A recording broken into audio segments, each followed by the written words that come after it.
Assalamualaikum warahmatullahi wabarakatuh. Kami dari kelompok 4 Ilmu Hama Tanaman kelas D. Pada kesempatan kali ini kami akan membahas mengenai macam-macam modifikasi sayap dan tungkai pada serangga.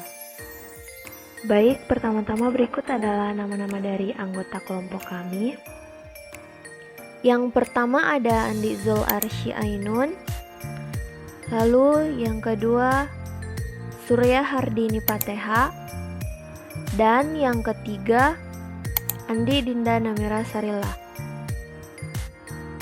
Pada kesempatan kali ini kami akan membahas beberapa serangga. Yang pertama ada kecoa. Lalu yang kedua ada lalat. Lalu yang ketiga ada kupu-kupu. Lalu yang keempat ada kepik. Yang kelima ada kumbang tanduk. Yang keenam ada anjing tanah. Lalu yang ketujuh ada belalang kayu. 8 ada belalang sembah.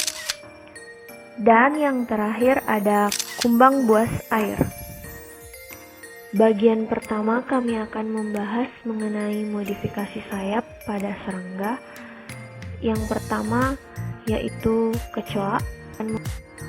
Kecoa dengan nama latin Periplaneta americana memiliki tipe modifikasi sayap tekmina, atau pada sayap depannya itu terjadi pengerasan dan penebalan, sehingga sayap depannya menyerupai kertas.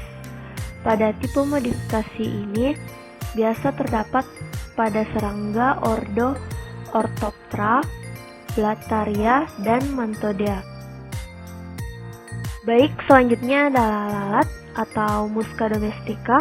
Pada lalat ini terjadi modifikasi sayap yang disebut halter atau modifikasi ekstrim pada serangga ordo Diptera. Jadi pada lalat ini sayap belakangnya berubah bentuk menjadi alat untuk menjaga keseimbangan. Jadi sayap yang digunakan untuk terbang hanya satu pasang. Di alat. Nah, selanjutnya ada kupu-kupu atau dengan nama latin Danaus plexippus. Jadi pada sayap kupu-kupu ini terdapat pengait.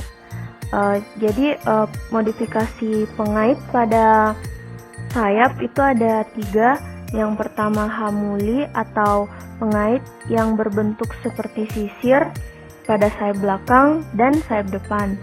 Yang kedua ada frenulum, yaitu pengait sayap belakang yang berada pada pangkal sayap depan. Lalu yang ketiga ada jugum, yaitu pengait sayap depan yang diselip di sayap belakang.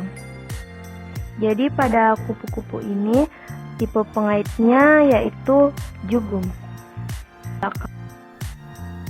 Nah, kepik atau Riptortus linearis seperti gambar di samping ini memiliki modifikasi sayap tipe hemiltra, di mana tipe hemiltra ini berbentuk kotak di bagian depan yang berfungsi untuk melindungi sayap bagian belakang.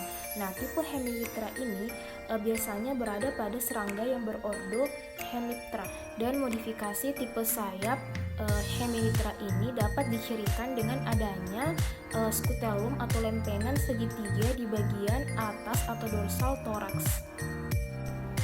Nah, selanjutnya itu kumbang tanduk atau Oryctes rhinoceros. Seperti gambar di samping saya, kumbang tanduk ini memiliki modifikasi sayap tipe elytra, di mana tipe elytra ini sayap bagian depan mengalami pengerasan dan penebalan seperti cangkang, sedangkan sayap belakangnya itu transparan. Nah, tipe elytra ini biasanya dimiliki oleh serangga yang berordo Coleoptera. Selanjutnya adalah modifikasi tungkai. Nah, selanjutnya itu kecoa atau Balatodea. Seperti gambar di samping, kecoa atau Balatodea ini memiliki tipe tungkai kursorial yang dimana tipe kursorial ini digunakan serangga untuk berjalan dan berlari. Nah, ciri khas dari tipe tungkai kursorial ini memiliki tungkai yang panjang dimulai dari bagian depan, tengah, dan bagian belakang yang sama. Nah, selanjutnya itu kumbang tanduk atau Oryctes rhinoceros. Seperti gambar di samping, kumbang tanduk ini memiliki tipe tungkai ambulatori. Nah, tipe tungkai ambulatori ambulatori ini digunakan serangga untuk berjalan. Nah, ciri khas dari tipe tungkai ambulatori ini yang mana tungkai bagian tengah dan belakangnya itu panjang, terutama femur dan tibia, dan tungkai depannya itu pendek. Dan tipe tungkai ambulatori biasanya berada pada serangga yang berordo Coleoptera. Untuk modifikasi tungkai tipe saltatorial, kami menggunakan serangga belalang dengan nama latin Phalanga nigricornis. Pada modifikasi saltatorial itu, tungkai belakang lebih besar dari tungkai depan yang digunakan untuk loncat.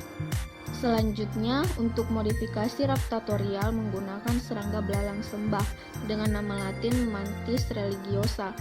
Pada modifikasi ini, tungkai depan digunakan untuk mencengkram.